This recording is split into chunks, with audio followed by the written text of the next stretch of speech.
really thinking about whether or not there's you can walk to a green space. And so I know the Trust for Public Land has done a lot of work around a 10-minute walk. So they've done some great analysis using GIS to map different cities across the US to see whether or not you have a green space within that 10-minute walk. Hello, everyone, and welcome to Ask the Expert, Growing Our Green Spaces.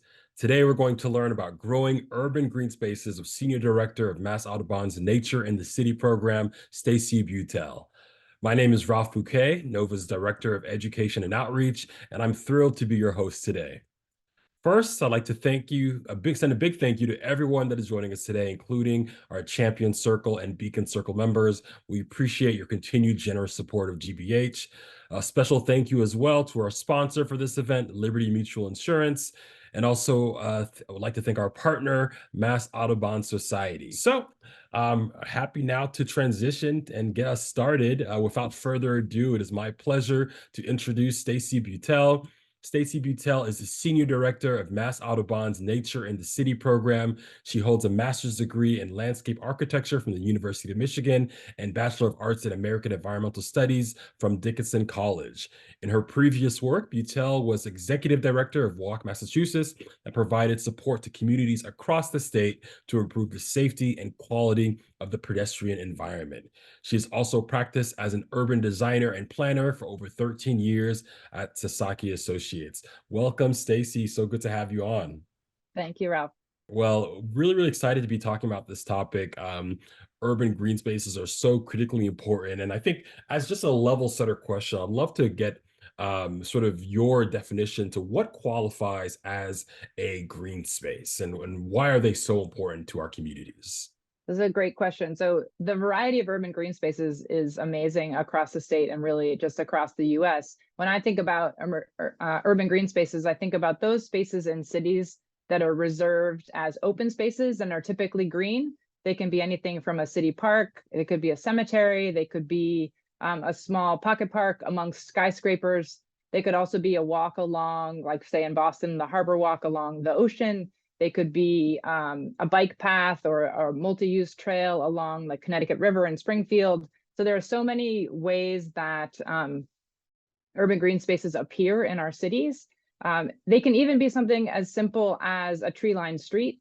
You know, trees provide such an amazing landscape type in our cities and are so critical to so many ways that we're addressing climate change. But urban green spaces, again, it's a varied space. Particular to communities and neighborhoods, but really with that function of providing that ability to go out into an open space. Thank you so much. And Sure. I guess a question I have is sort of what are the impacts of green spaces in cities and particularly on the health of citizens? I think about, the green spaces that I've come to use now, the parks and things that I like to walk in or to run through sort of, are there studies or do we have a better understanding of what happens to the health of citizens in a city when they have green spaces available to them? Oh, sure. There's been tons of studies about how access to urban green spaces are critical to both human health in terms of individual health, also community health and environmental health. From an individual health standpoint, both physical health in terms of, like you had mentioned, the ability to run through a park, the ability to go out walking along walking paths, etc. Also, just to be able to address issues of clean air. Oftentimes, urban green spaces have, provide that function, and just given the plants and trees that are in those spaces. In terms of mental health, urban green spaces, those are places where we go to get a break, to get away from our screens, to take a breath, to connect with the larger world around us. And from a community health standpoint, urban green spaces are critical in terms of providing gathering spaces for people. And when we saw that during the pandemic, we continue to see that. They provide that role not only to interact with your neighbors, to run into people, but it provides you with the ability to support one another, to realize, who isn't in this space and why. This person is missing. I usually see them when I walk the dog, or I can't wait to go around this corner because I know this person will be there and we'll get to talk about things. So just providing that ability to get together informally is so critical with our urban green spaces, apart from, often, it's also awesome to run into somebody along the street, but there's just something different about running into somebody and kind of building community and gathering in those green spaces.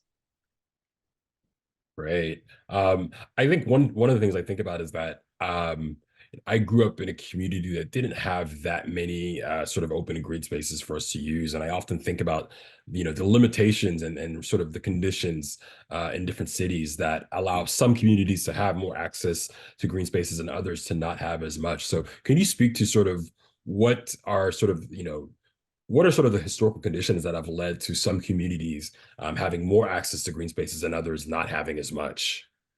Yeah, absolutely. And that's really what's the focus of Mass Audubon's Nature in the City program, is really to begin to support and undo some of those issues that have occurred, and particularly around not having as much access to green spaces for marginalized communities, that is Black, Indigenous, people of color, as well as lower income communities do not have the same. There's an inequitable distribution of urban green spaces throughout individual cities, as well as the cities as a whole.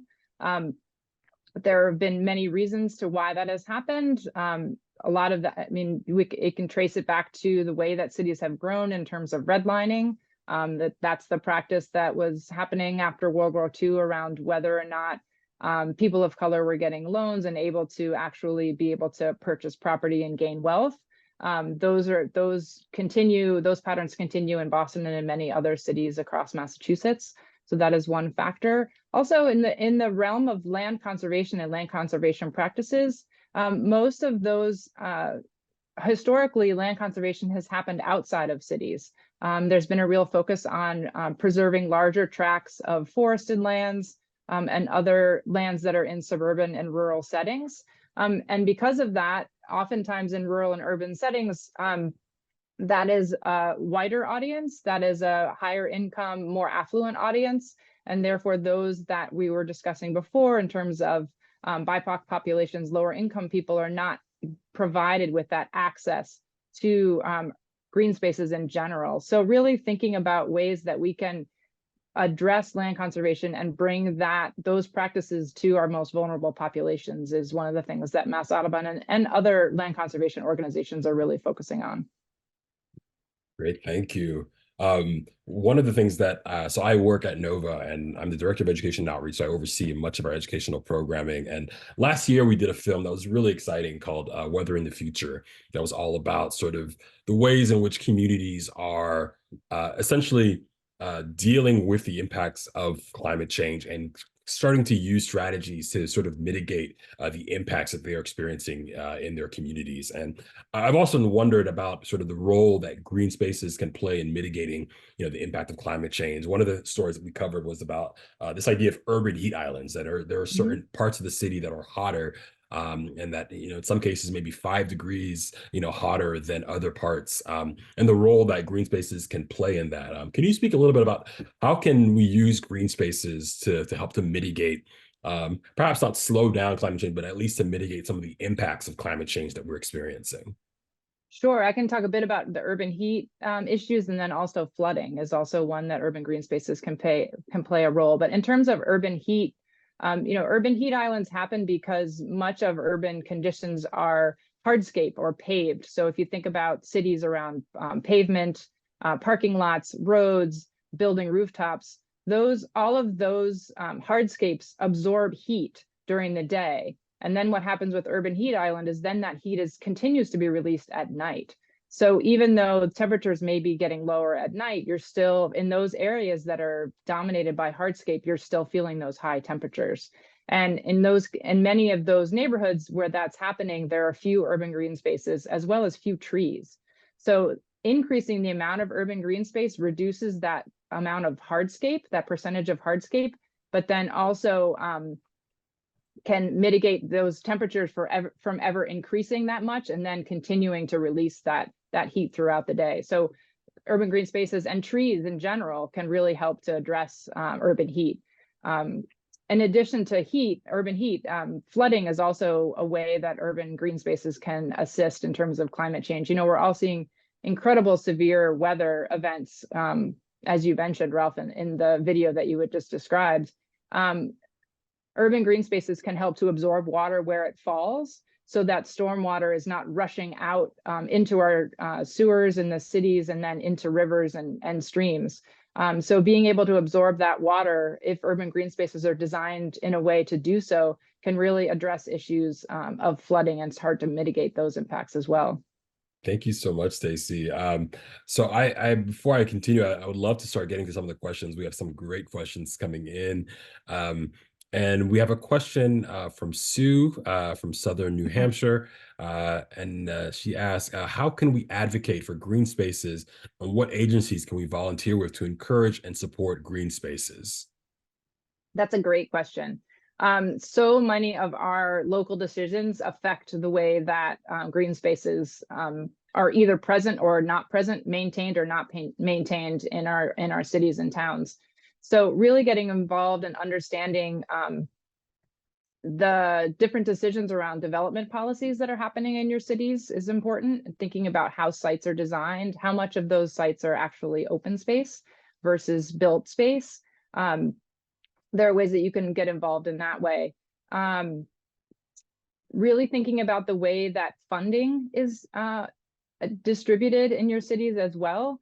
Local budgets don't often have or can have a real impact on whether or not cities and towns have funds to help to preserve and or maintain open spaces that we have. So again, so much is done on the local level. It's really important to understand kind of how those decisions affect green spaces across in your cities and towns. Mm-hmm, mm-hmm. Thank you so much, Stacey. We have another question from Herlin, who's a conservation agent in Fitchburg, Massachusetts. We are an EJ community. I'm assuming environmental justice community. How can we get our community members to engage and use our current green spaces? I know that the engagement piece is always a key one, because just because you have that space doesn't mean people are necessarily aware of how to use it and that it's available for them to use. So what are some strategies you recommend for sort of community engagement with green spaces? Yeah, no, that's a great question. And also just your point too, Ralph, about even if a green space is available, it may not feel accessible. And that could be both from a physical standpoint, like it's hard to cross the street to get to the park, but it also might be from a sense of belonging standpoint or a programming standpoint. Those that are making decisions around what the park looks like and what's happening in the park aren't always those that live around the park or are using the park on a regular basis. So it's incredibly important for park designers as well as city planners and others to engage with those that are living and using the park, so that they ensure that the programming and that the actual design of the park is meeting the needs of those who want to use it. So it's not always that community members don't know it's there. They just might not feel comfortable going there. I think it's also critical too to make sure that we meet people where they are. So there are lots of community meetings that happen often that people can go to help promote programming. There's always attending different houses of worship is also a great way where people are coming together. Really meeting people where they are and listening to what their needs are, as opposed to saying, we're offering this program, no one's showing up. There's probably a reason why they're showing up, and it isn't necessarily because they don't know about it. It just might not be something that they want to do. So really making sure that there's a connection between those that are using the park, those that you want to use the park that you maybe aren't seeing, and actual attendance. Well, that's a very, very good point. And I think, just to follow up on that, I mean, are there any, in the work that you've done, because it's so much of it has spanned sort of how people are using these spaces, are there sort of strategies or sort of types of program that you feel like have consistently worked in getting people out and involved and engaged in those green spaces? They're usually programs that do more than just get people out to like do a yoga program or to do some other kind of event. It's usually more community building. So there's often exchanges of information that can happen in those spaces too, in terms of not only a recreation program, but you might also learn about a farmer's market that's occurring later that month, or bringing together different groups of people that have similar interests. Those are the types of things that I think have been the most meaningful for people and have people coming back. is really understanding not only am I getting exercise out of this, but I'm connecting with the larger community as a whole, and feeling a real sense of belonging in that particular place, and just kind of growing your network of people that you interact with. Great. So it seems like our conversation around urban heat islands has sparked a few questions about that. We have a question from Paul, who asks, what are the most resilient urban shade tree species? Or are there certain tree species that are most effective for urban shade? Absolutely, there are. And Paul, I'm not the one to actually tell you which ones they are, but I'm happy to share resources later about different tree species. Shade trees take an incredibly long time to grow, and it take a lot of maintenance and care, which is something that is critical, right? Just planting a tree isn't enough. We need to make sure that we care for it along its life. So larger shade trees are obviously those that are the best in terms of urban heat island. But again, I don't feel comfortable providing you with a specific species at this point. And following up on that, given the fact that, our road system, our transportation system is here to stay. Allison has a really interesting question. What are the ways that transportation space, roads, et cetera, can become more green, can have more green space and have less heat island impact? Are there different kinds of road materials, et cetera? So is there anything we can do, given the fact that we currently have this, transportation road system that's not going to go anywhere? Are there things that can be done with the current system to make it have less of a heat island impact in our cities? So I would say, yes, I agree with you, Ralph. The road system is here to stay. However, I do think that there's a lot of ways that we can improve how that road system looks, not only from a traffic safety standpoint, but also from urban heat mitigation. So thinking about narrowing our roadways, allowing and thinking about spaces for tree planting, and other ways of addressing the extent of pavement that we have with our road systems. There's lots of different movements around reducing travel lanes and such. There's a program called the Complete Streets Program, which is pretty prevalent across Massachusetts, which is really about redesigning our roads for walking, biking, and for stormwater management. So being able to manage stormwater above ground versus below ground consistently is also one way to reduce the hardscape of our road systems. So there's a couple ideas, but there are many others that we could talk about.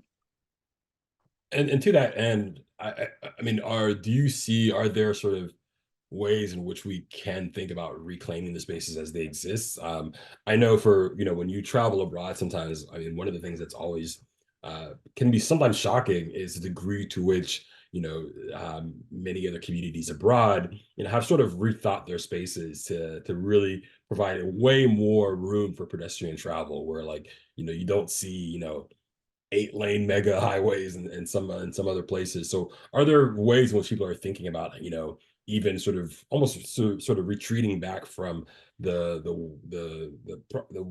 changes that have been made to create to make roads dominate so much of our social and shared spaces?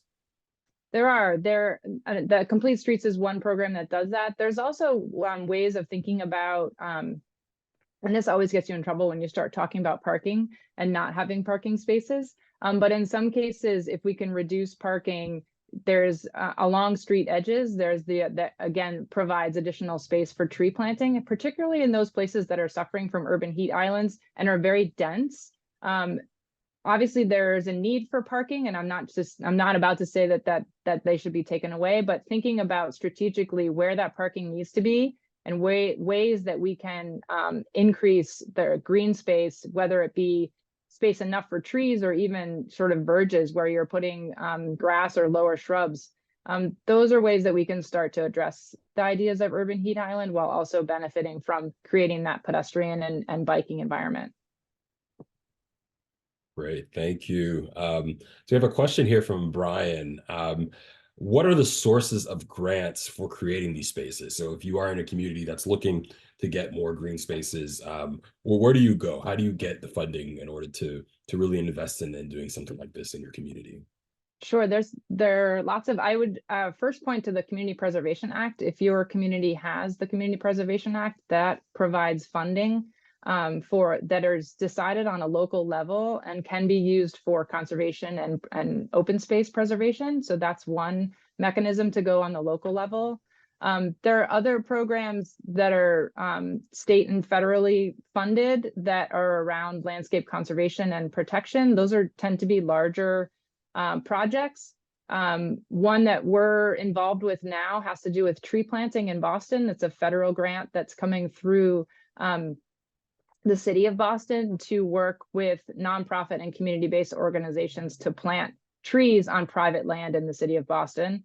So there are different ways that funding is being funneled through states and other cities to get that funding. But Community Preservation Act is one that I can think of right off the top of my head in terms of locally based funding sources. Great, thank you so much. So Kay from Boston has a question. Do you think that making the choice to create a green space for something more intentional, like an arboretum, can provide more benefits from green spaces? Well, an arboretum has the educational aspect built in, right? Because it's really about different tree specimens, the specifics of how those particular tree specimens grow. So in a sense, I mean, arboretum has value. I don't know that an arboretum has more or less value than another type of green space. I think it would really depend on where that space is and what people are looking to gain. I mean, green spaces can be active. They can, in terms of, park space, like football fields, baseball fields, that type of is going to appeal to one type of, or some types of people. Arboretums and others can appeal to others. Community gardening is also one that appeals to many people, particularly those that have real connection to food production. So I don't know that one type of green space is better than another. I really think it's place specific, but arboretums definitely have value in terms of and that built-in education interpretive of space. Very interesting. Thank you so much. And Candace Young has a question about, again, about urban green spaces and particularly in urban neighborhoods. Are there creative ways to get trees into urban neighborhoods that don't have a lot of space, either on the street or sidewalks? So some creative uses of space. I was trying to get at that about in terms of thinking about parking spaces, because again, that's not an easy thing to do, but that's one way to think about it. How do you get it? They're difficult. There are some spaces where people have used containers that are brought in and out in terms of putting trees in different spaces. That's incredibly high maintenance and can be problematic, but it's one way to do things on a temporary basis. There are things that sort of popped up more prevalently during COVID, which are called parklets, which are they're temporary ways of taking over spaces within the street to build places to gather. They're often outside of coffee shops or other places, or outdoor dining ideas. But it is hard to find when it's hard to find space. It's hard to get a tree, because when you're planting those trees, you want to make sure you're planting them so that they can survive. Yeah. Interesting. So one of the things, and this is a really interesting question from Heidi, and I think this question deals a lot with sort of, the intersection of science and society, and how often we want, sometimes it's challenging to see sort of, big social decisions being made without, the scientific expertise sort of backing or supporting it. But Heidi's question, how can we ensure that the best available science is used in making decisions regarding an urban tree canopy, local wooded parks? Currently, our city council is considering giving sole discretion on tree removal and care to the public works director, who has no science or ecology background and has taken an aggressive stance toward trees, which he considers a nuisance. What can citizens do to get our elected officials to use qualified experts, forest ecologists, climate scientists, to ensure these places are appropriately preserved and protected, and to code responsible stewardship into law? So really, really great question about sort of making sure that our communities and our community leaders are making informed decisions of science? Yeah, that's an incredible question, and a difficult one to answer in any sort of conclusive way. I mean, advocating is obviously the way that us as individuals can try to affect local city decision making. Providing those people with information is also one. Thinking about attending public meetings and ensuring that your views are getting heard, that you're presenting the science to those that will listen. I know it can be incredibly difficult. It's oftentimes that those making the decisions don't have the science to back it. Again, it's really just kind of trying to get out there, get the word out that with the science that you do have. I don't have a specific kind of answer to that, unfortunately. There are oftentimes that people don't have the same either knowledge and or priorities that you might have in terms of trees and in terms of urban green space. So it's often a long-term conversation. Indeed. Thank you so much for that question, Heidi. We have a question from Lisa. Hi, I'm Lisa from New Bedford, Massachusetts. Working in urban agriculture, especially in a program like this, would be my dream job. I have two questions. One, how can we create and implement an urban agricultural program in New Bedford, Massachusetts, utilizing our current small raised garden beds around the community to educate city kids about sustainability and address food insecurities? And two, are there existing urban agriculture or community garden projects in Massachusetts where I can volunteer my time and expertise to help achieve these goals? Wow, that's a great question, Lisa. I know that there's a lot of great work being done by Groundwork South Coast down in New Bedford. So I'm hopeful that you can connect with that organization around community farming. How to get that into, I mean, there are some cases where you can look to make sure that community farming and such is encouraged and allowed by city governments. So again, looking at local codes to make sure that not only is it allowed, but that it's prioritized would be one aspect. I don't remember the rest of what her question was. So I mean, there are many organizations across the state that are working on urban farming, and they're very place-based. So I would want to spend some time thinking about, if you're interested in New Bedford, kind of some of the other organizations in and around New Bedford that could assist with the community farming aspect. I know that different land conservation organizations have more or less input in terms of community farming. Mass Audubon has a couple farms at some of the sanctuaries that we own, as does the trustees of reservations and others. But again, I don't have those specific context at my fingertips, but it's a great question and one that I hope we can continue talking about. Great, thank you so much. So Sarah Frederick has a question. Is there any existing movement of people or organizations advocating for more public transit stops at or near our existing green spaces that are close to our urban communities, but currently inaccessible to those without access to a car? So sort of the connection between building and advocating for more public transit next to green spaces. I would say that that's central to the Nature in the City program that Mass Audubon is working on. So the program that we've started is just now, it's in its relative infancy. It's been around for about a couple different years. And one of the ways that we're thinking about urban green spaces is around that access to green space, and public transit is particularly important to that. Particularly for the fact that we were trying to appeal to people that wouldn't necessarily have access to a car. So I know that in terms of Mass Audubon at Broadmeadow Brook, which is our sanctuary in Worcester, there is a specific public transit stop that we advocated for to make sure that those that were living in Worcester could get to the sanctuary. The sanctuary is in Worcester, but downtown Worcester to this sanctuary without needing a car. It's something that we advocate for, and others do as well.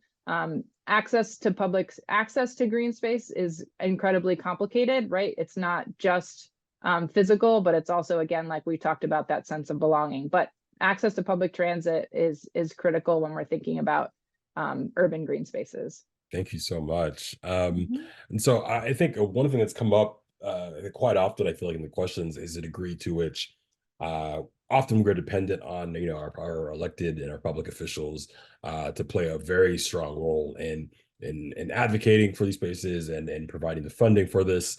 And so Sarah's question asked, does Mass Audubon advocate for cities to make more stringent requirements on builders to include green public space when they are given permission to build?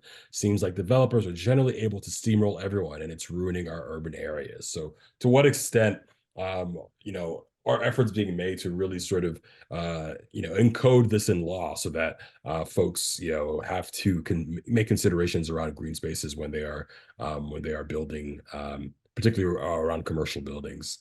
Well, Mass Audubon does do a lot of work around addressing some of the codes around development. They often have to do with wetlands development and thinking about development in terms of low impact. So there's low impact development is a way of clustering development on properties so that you're not you're not taking over a lot of the open space that may be on a particular property. So we have done work on bylaws that have to do with low impact development and others as well. So yes, we do some of that work. Again, those are decisions that are made on a local level. So it's really critical to make sure that you understand what those policies are in terms of both conservation and open space preservation of the particular city or town you live in, but then also what are developers allowed to do and how can we tighten those to make sure that we're leaving enough space for green space in our cities and towns. Absolutely. And even thinking about what sort of businesses and homeowners can do as well. Mary Jo has a very interesting question. Is there talk statewide of encouraging less lawn and more native plants? I would like to see incentives for businesses to do a better job of showcasing alternatives to expansive lawns. I know there's been a lot written and a lot of research done around the role of sort of monocultural sort of lawns and impacting the biodiversity of communities. So yeah, what's happening on that front?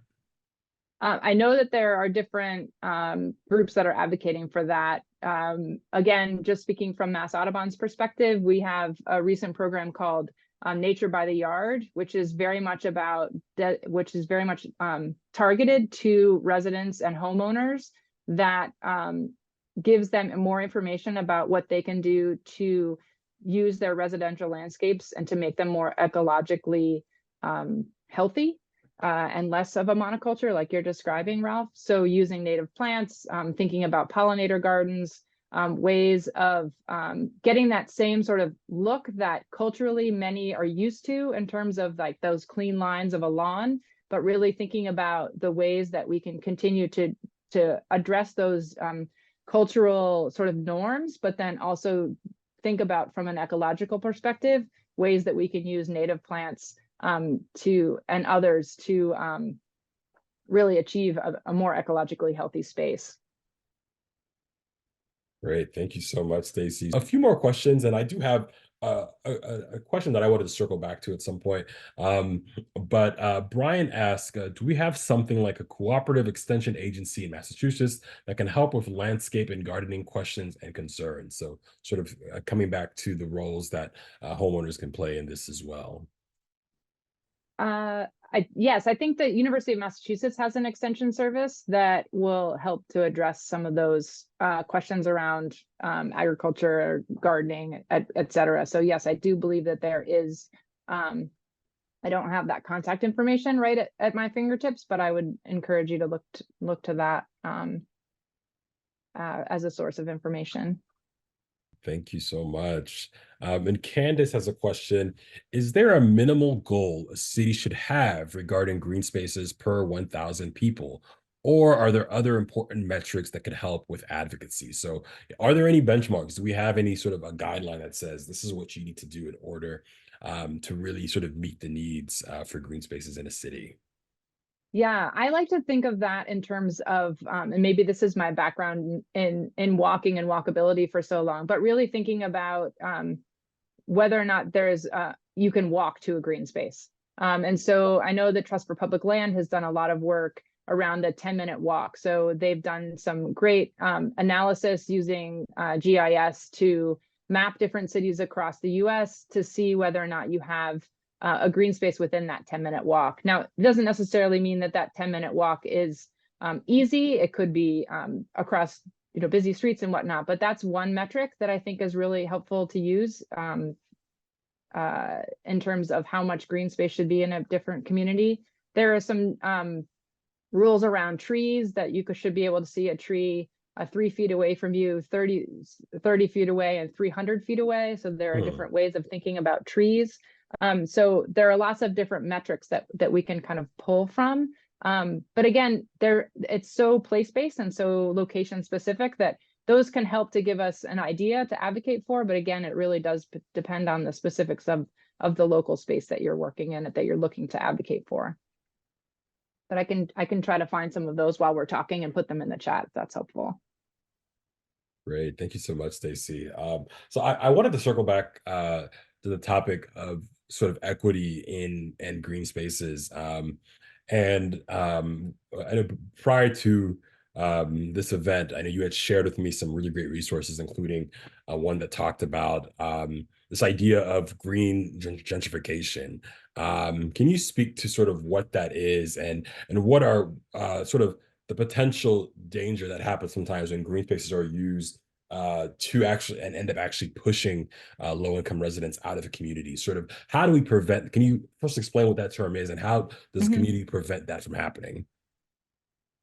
So green gentrification is exactly what you were describing, Ralph. It's when we've decided there's a decision made that we're going to improve the quality of the green space in a particular city. And as a result of that, that will raise property values, and in some cases force people to move out because they can no longer afford to live there based on the rents and whatnot.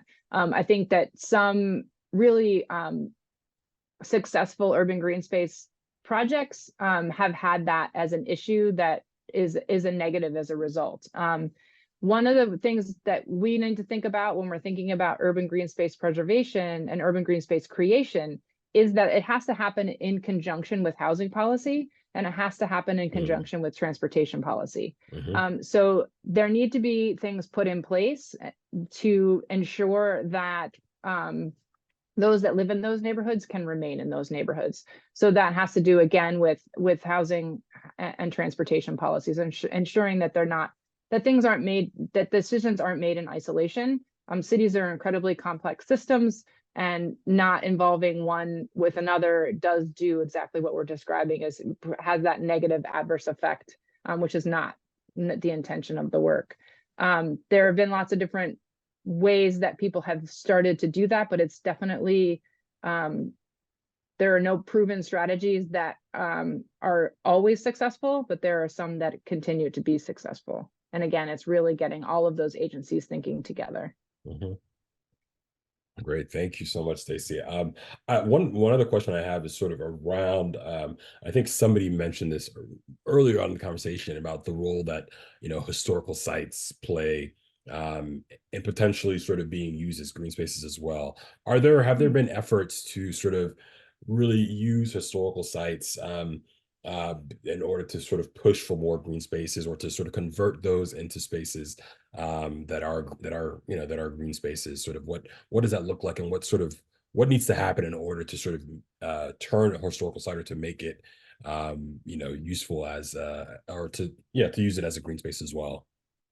When you say historical site, can you give me an example of what you're thinking about? I would say like a place that has like a monument or statues, or even like the roles that museums can play, or like certain, buildings as well that are sort of have, historical significance. Sort of, are there ways or that we can think about sort of reclaiming those spaces and also turning them into green spaces?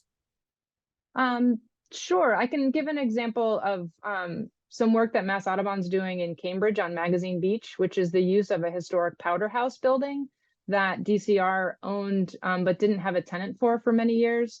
And what we've been able to do in the last couple of years is to activate that with a drop-in nature center. So people are more drawn to that space because there is some programming there. And it's also all the programming there offered is free. And so people can drop in, learn, see some of the static exhibits that we have here, but then also engage in different programming. So there is also an interpretation of the use of that property in the past and that building and why it was important and what role it played in that particular history. So that's one way of not necessarily creating the green space, but really activating that space that had been that was a historically significant space, but hadn't been used in a way that really drew people in.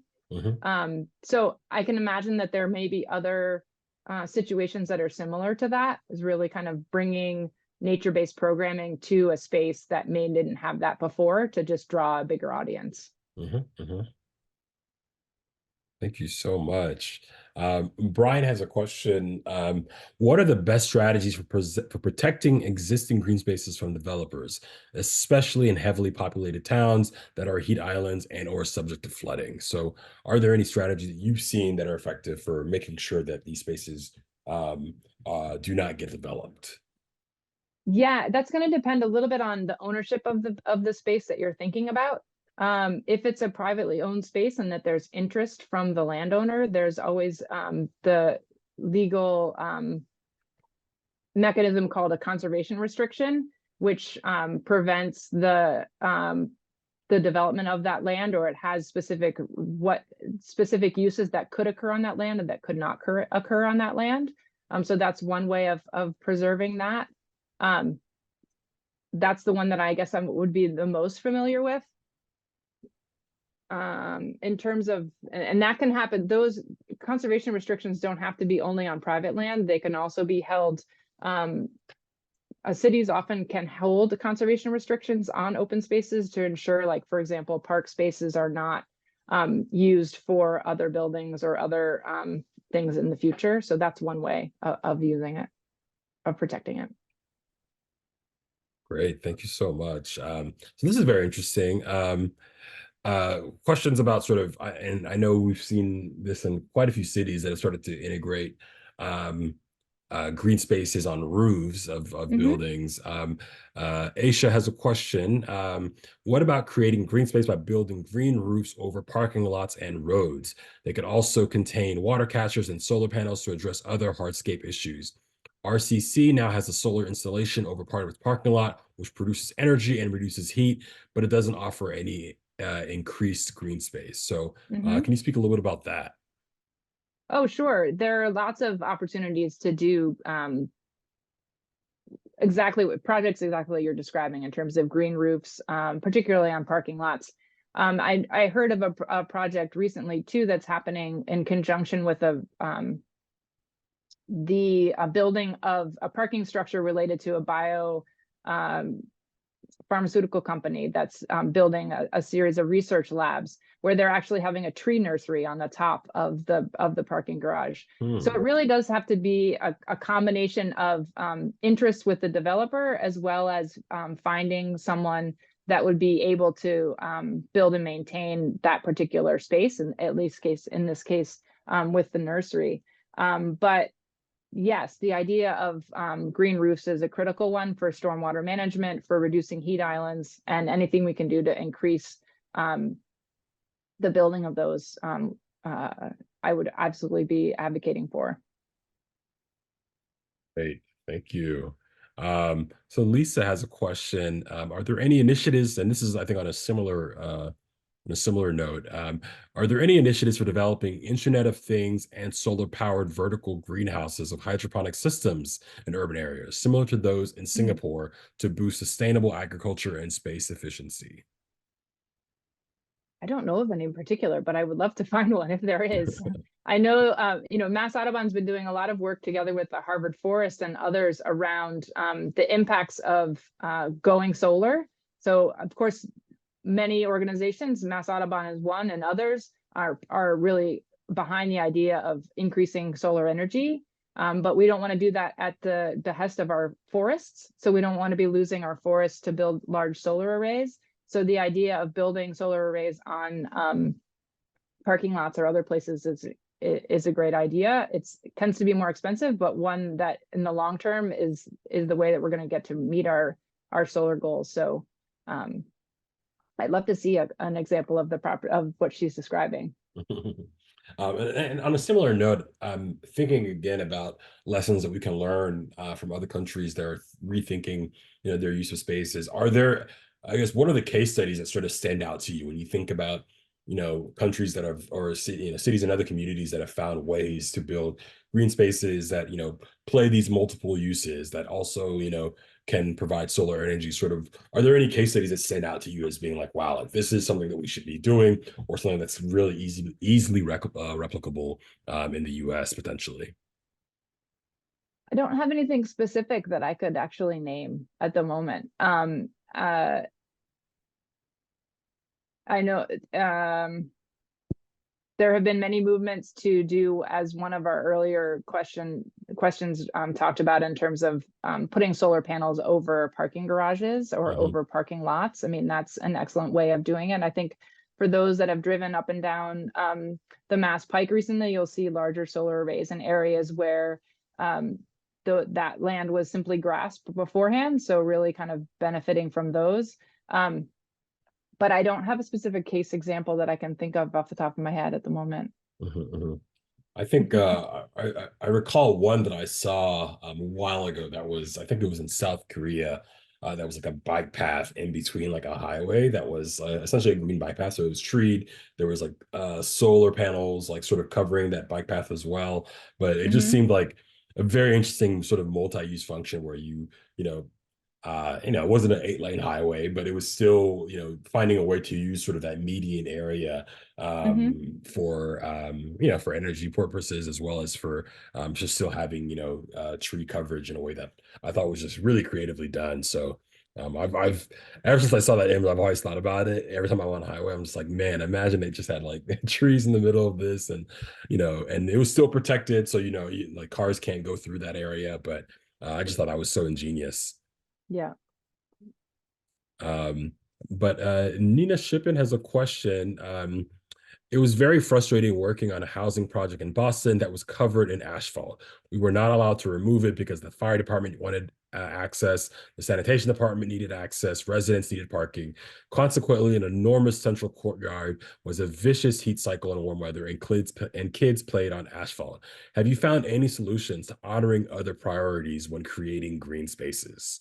So how do you balance sort of the needs of those community members and those other sort of community leaders as well, along with the need for a green space?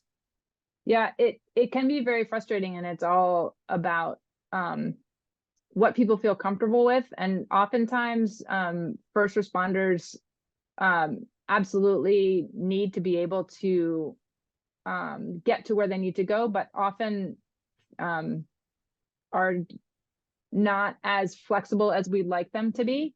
I mean, if for anyone who's been walking in and around Boston, you've seen fire trucks get into the very small streets that are in and around Boston. But if you were to build a subdivision somewhere else outside of a city right now, those codes would never be required. You'd be building much more asphalt.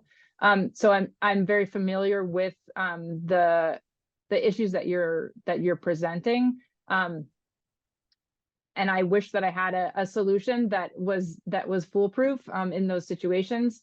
But it just comes down to the decision makers really understanding the impacts of all of the things that they're deciding, and taking the time to really get people out there and to see what the implications are of those decisions that they're making that are based on codes that I've seen really make a difference. Getting an engineer next to a police officer, next to a community advocate on the side of a road, and to understand what a change of 5 miles per hour speed limit does is really the only way that you can make change in some cases. So that takes time and energy, and it can work. I've seen it work, but it can be really frustrating when it doesn't. So I hear you and understand your frustration. Absolutely, absolutely. Thank you so much for that response and that question. Susan has a question. There is a municipal reforestation bill being considered by the Massachusetts legislature right now. Can you speak to that approach and how it dovetails with your work on expanding urban green space, and also how we can help it get it passed? I am familiar with that bill. I don't know the specifics of, I know that it's, speak to the approach and how it dovetails with your work about expanding green spaces. I don't know the details of the bill, only that I know that it's there. There's also a lot of work going on around tree ordinances. I know in the city of Boston and other places, but I don't know the details of it. So I apologize for not knowing the details of it. My hope is that it is providing additional funding to plant trees, both on public property as well as on private property. But my apologies for not knowing the details. Oh, no problem. I think Susan actually followed up with a link to that bill. Okay, great.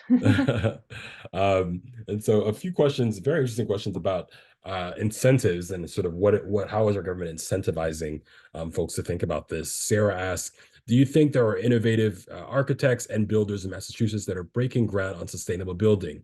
And are there sufficient incentives in place to encourage this? Yes, I do think that there are a lot of innovative architects and builders out there that are trying to address this. In terms of specific incentives, not sure about those specific incentives. Again, those are going to be done on a local level in terms of tax incentives and whatnot. But I've seen a lot of great things out there, and I hope that it continues. Great. And then Brian also asks, also on the same topic of incentives, are there any tax incentives to encourage businesses to incorporate or add green spaces, less impervious surfaces, or stormwater containment tanks under parking lots? I don't know if there are tax incentives, but there are codes that require certain aspects, particularly around stormwater management, that are different than they used to be. So now you're required to, in most municipalities, you're required to manage all of the stormwater on your site. So if you're increasing the amount of impervious surface on your site, you need to be able to address all of that stormwater that's being generated from that increase in impervious surface. What else? It encourages incorporate or add green spaces. So, and again, codes that talk about percent of open space on a particular building lot are important. I know there was some work done in the city of Boston, and some of the requests for proposal that they ensure that there is a certain percentage of open space that's happening in some development projects. So that's another way to think about it. But I don't know the specifics about whether there are tax incentives. All right. And I have a question. I guess we're getting close to our end now. But a closing question I have, as an educator, I was a former high school science teacher. I taught biology, and one of the things that was always so challenging was that our unit on ecology was always sort of put in our teaching timeline as one of the last teaching units. And because it was the last, we often didn't get to it. We often weren't really able to dive in. And I think what's really sort of frightening about that is that in many cases, understanding ecology, understanding the ways in which we exist with nature can have a huge impact on many decisions that we have to make in our communities, many decisions that we make about where we choose to live. And I think it is challenging that often there aren't as many efforts being made or as much emphasis being made to ensure that students understand that, because in so many cases like that, those decisions can have a massive impact on your health, can have a massive impact on sort of the types of lifestyle that you're able to have. I would love to hear sort of your thoughts on what can we do to ensure that these young generations of students coming up have a greater understanding of ecology, of sort of the need for green spaces, of the roles that these play in our health and our well-being, not only sort of physically but also sort of socially as a community. So can you speak to sort of what would you like to see happen to ensure that we have that the new incoming sort of community members, and future leaders, are more aware and are more in tune with the impact of these decisions on our well-being and in our communities. Yeah, no, that's something that Mass Audubon and some of our partners are working together to do, particularly around climate change. School curriculums and teachers are under so much pressure to cover so many topics, and you know this better than I do, having been a school teacher during the school year. And it's so critical that the students learn what you're describing. And so Mass Audubon and others are really thinking about kind of how can we embed some of those concepts in the curriculum, I guess, earlier in the year rather than later in the year.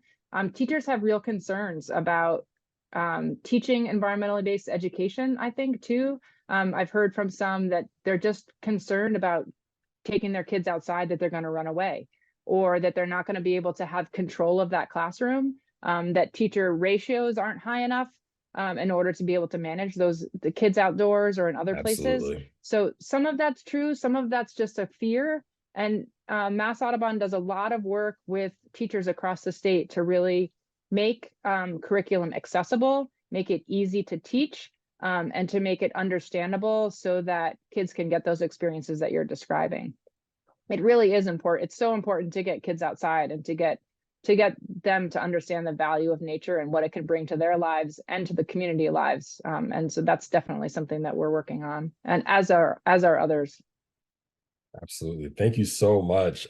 Stacey, this has been wonderful. I've learned so much talking to you, and I'm sure members of the audience have as well. Thank you to everyone who participated. Thank you for these great questions and for sharing your experiences as well. Please visit Stacey's website to learn more about her work that she is doing to really focus and develop urban green spaces in Massachusetts. And we are just so thankful and appreciative, Stacey, to you for coming with us today, joining us today to share your insight and your expertise on this very important topic. Please, everyone, go out, get outside, enjoy your green spaces, advocate for more of them in your communities. And we really thank you all for participating and joining us this afternoon. Yeah, thanks, Ralph. It's been great. And thanks for all the questions. Absolutely. All right, everyone. Have a great day. Have a great weekend and see you all soon. Bye-bye.